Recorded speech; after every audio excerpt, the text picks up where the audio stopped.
Today I'll be reviewing this absolutely stunning 2009 Porsche Boxster S.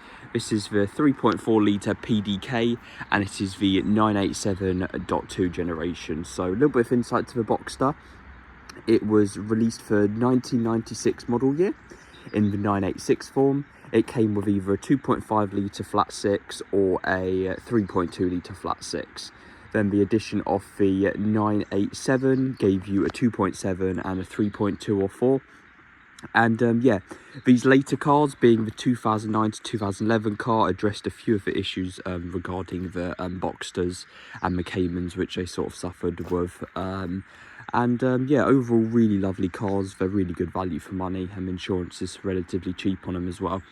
So that's why they're sort of quite popular.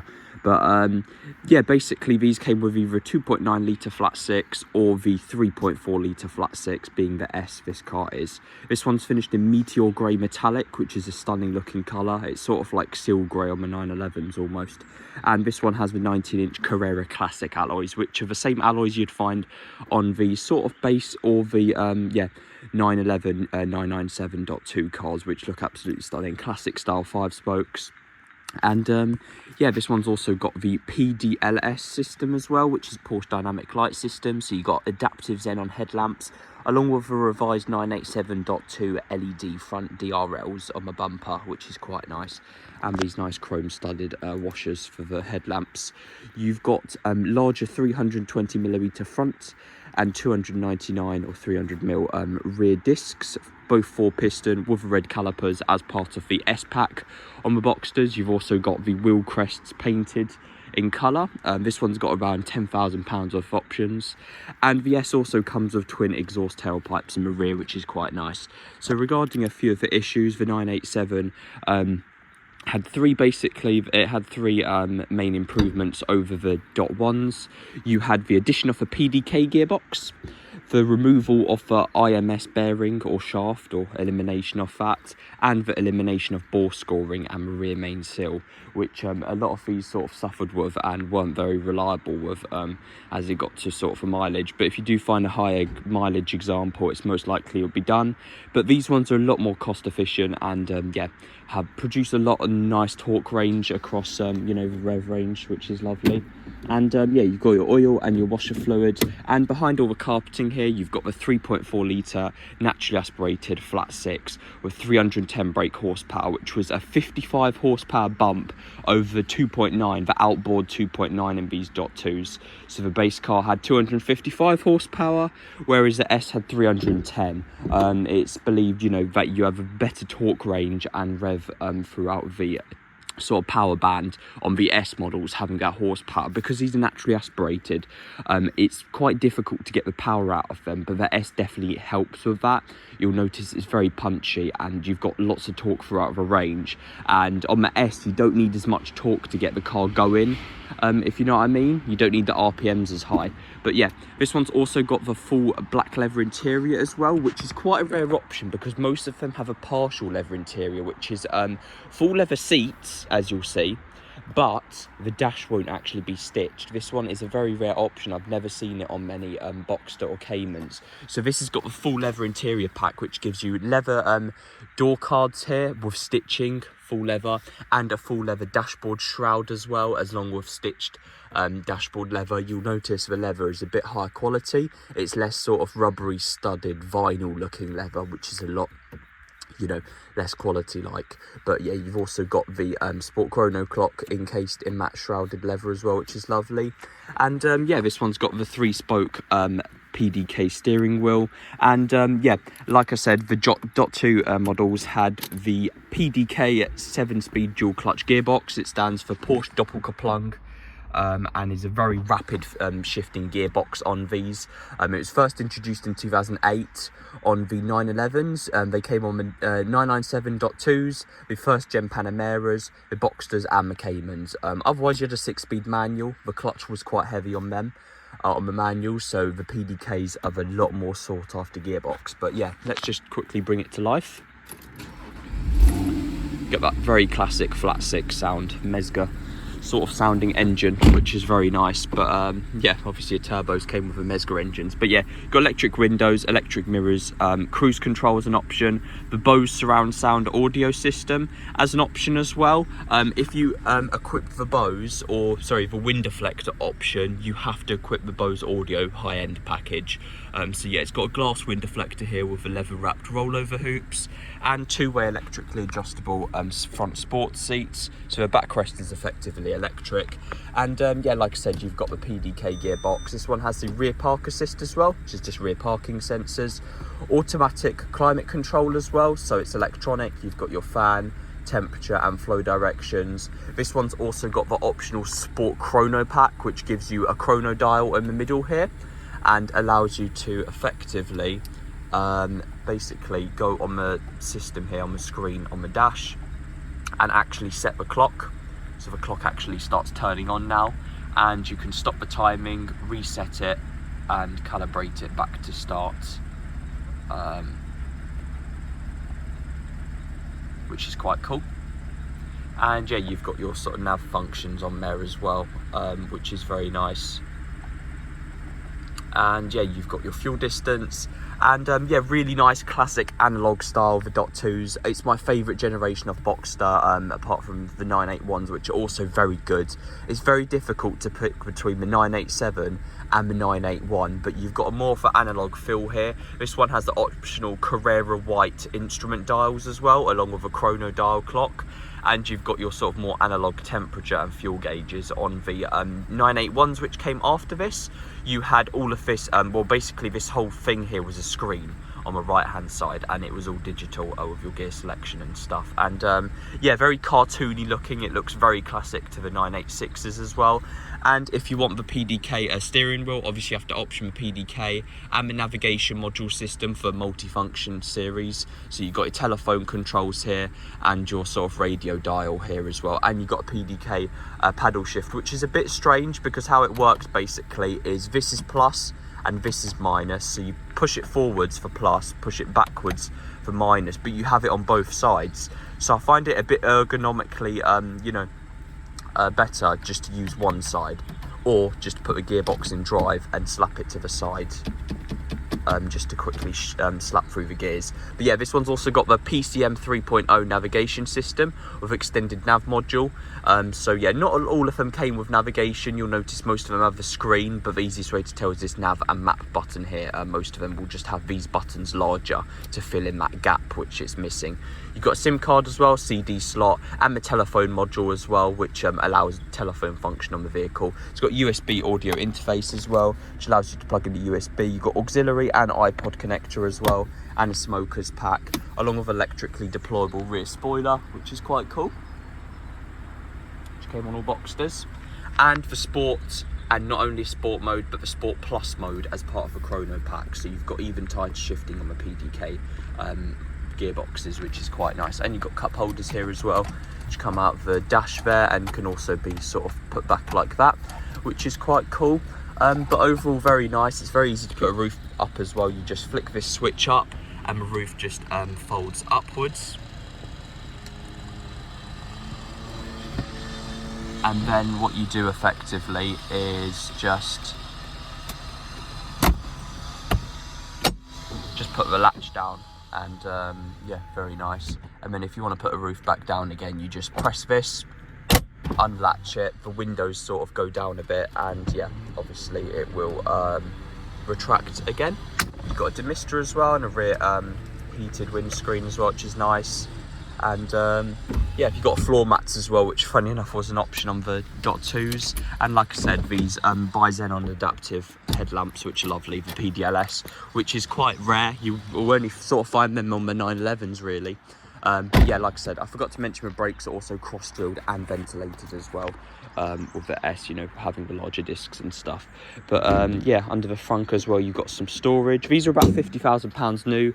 This one's got 2 owners. It was it's been owned for the last like 14 years, so it's almost like a demo car really, and it's had full Porsche service history apart from the last one. So basically, yeah, full service history, just with the exception of one Porsche service. But yeah, you've got your oil and stuff there. And yeah, really large boot. It's quite, you know, they're quite capable and practical, these Boxsters. The Caymans, obviously, not so much because the engine takes up quite a lot, but yeah, similar. You've got that very raw induction noise. But yeah, hope you guys enjoyed the video, and let's move on to the test drive now. Hey guys, today I'll be test driving the Gen 2 Boxster, the 987 series. So yeah, obviously quite nice. You know, very practical, very easy to use. A lot of people call it hairdresser car, but yeah. Say what you will, I think it's a very nice car. I think it's the, you know, best generation of Boxster ever made, or the 981. It's a very difficult sort of choice there, but they're both really lovely cars. Yeah, they're just absolutely stunning. And they still look really good. They still look quite timeless with the xenon headlamps and the PDK gearbox, which is relatively good still. But yeah.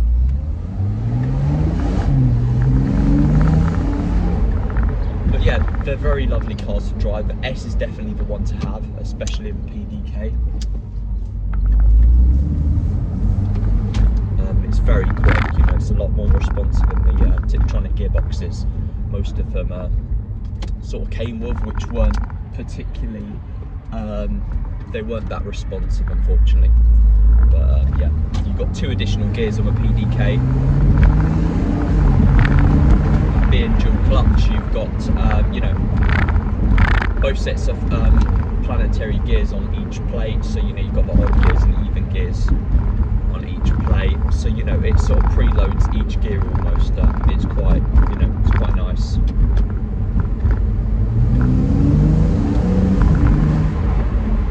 But yeah, they're really lovely cars to drive, and you know, they look really nice. I think the Cayman looks nicer personally, but the Boxster is, you know, convertible.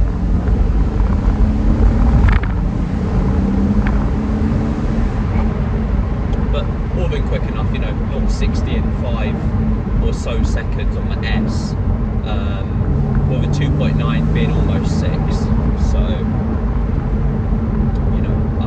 definitely no slouch. You've got really good discs to back it up. Cross-drilled 4-piston 320mm front discs, you know, sorry, 4-piston calipers, respectively.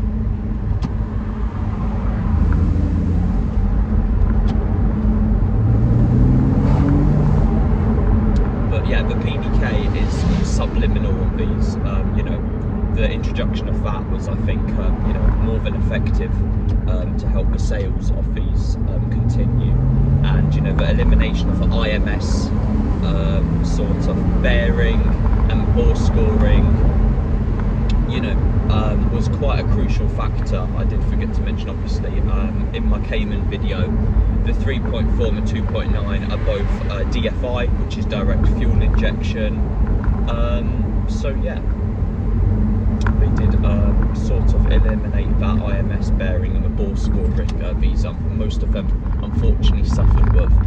But yeah, let's just try driving with the roof up now. So yeah, driving with the roof up now. It's you know, it's quite quiet, quite surprisingly quiet for a sort of soft top. And you know, still quite quick. You've got the Sport Plus mode. Again, really tightens up the gearing. It's a bit sort of too tight really, because you sort of have to just give it a beat. If you're really just going to put your foot down and go crazy, the yeah, Sport and Sport Plus mode are the ones to use ideally. But yeah, really smooth driving at about 100 miles per hour or more. You don't feel any vibration. It's a very solid car, and they designed it quite well, because obviously, well, the Boxster came out before the Cayman, so the convertible came out before the coupe, so they designed it quite well. You know, they didn't just slack the roof off and yeah, grab a hacksaw and just cut it off. So you know, they actually sort of designed and shaped the car around having the soft top, and you know, it's quite practical. It sort of just sits, you know, just behind you, and you've got an engine in the back. I feel like the Caymans, you can sort of hear the engine a bit more because, you know, it is a bit more exposed, even though it's still carpeted. You know, you can still hear it a bit more. But nevertheless, when the roof is down on the Boxster, it's very noticeable, the sound. And yeah, you can sort of stick an exhaust or anything on these. I think there was some small little hacks you can do, which sort of increase the exhaust noise on these. But nevertheless, really good car. You've got PCM. You can get on, you know, if you want to pay an additional, you know, couple grand, one or two grand, you can get the PCCM, which is the retrofit genuine Porsche navigation system, which is really nice, and that's got Apple CarPlay and stuff. And you know,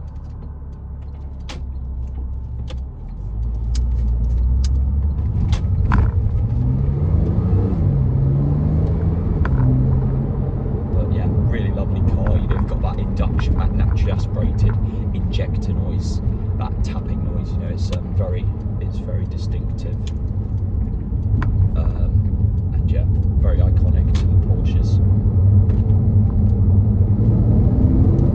But yeah, you sort of just put your foot down and you get that that jolt of power, almost 310 brake horsepower, you know, sort of jumping at you there. And I think, you know, that over the 55 horsepower jump is quite a significant jump. You know, 55 horsepower, that's almost, if you think about it, it's like a 25% increase almost. But yeah, this is sort of, it does sound really nice. It's lovely, just really lovely. You know, there's not much sound difference. I think people said because of the IMS shafts and bearings sort of keep a bit more of original sound, but still, these are the naturally aspirated ones. They're ones that have, I honestly don't really even talk about the 718 Caymans and stuff, because they're turbocharged, they're 4-cylinder, it just defeats the whole point of a Porsche almost, really.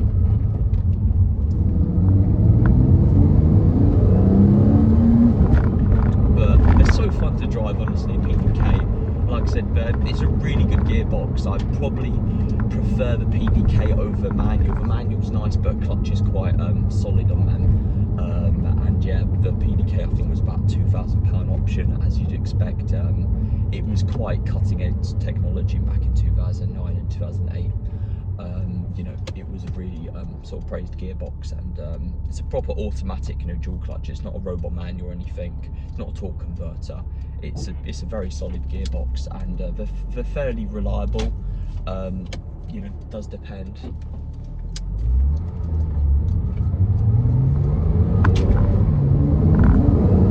It puts power down really well. You know, rear wheel drive, rear mid-engine, or sort of mid-engine.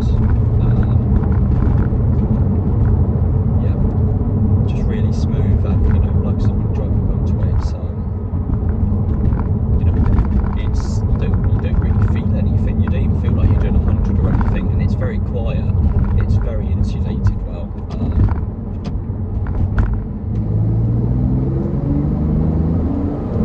But you know, puts a proper smile on your face. I'd definitely have one of these, just because it, you know, price of insurance is so cheap on them. It's ridiculous. You can get, you know, insured on them for about 1 or 2 grand as sort of an 18 or 19-year-old, which is just crazy to think about. I don't know how these are, like, you know, well, they are quite popular. Obviously, they sell very quickly, but yeah, I don't know why I don't see like more around, really. But I think people are just scared, really, in terms of like maintenance cost and reliability. But the 987 Gen 2 is very reliable. There's not really much. There may be a few electronic things here and there due to age, but the engines are bulletproof on these for DFI. You know, the only problem you get with naturally aspirated engines is carbon buildup, obviously, which isn't really going to damage the engine. It just limits the performance. You know, you can ball up blast and stuff. But if you give it a decent, good old blast, you're gonna rip out all the carbon straight out the intakes. And that's what these sort of need. You need to get the revs high. You need to give them a good old bash, because cars like these, they're not designed to be driven, you know, like a granny. They're not designed like that. They're designed, you know, you need to give them the beans and give them power, put them around the corners. And, you know, fuel pumping through the system. But yeah, really lovely. You just hear all that injection noise, naturally aspirated, you know. But it's obviously not insanely quick like the gearbox, but you know, it's a lot better than the Tiptronic ZF5s, which, you know, has 5 gears and just wasn't as quick. This thing is still, you know, by modern standards, it's definitely not a crazy slow gearbox, you know. But yeah, as long as you get the rev range fairly high up, you know,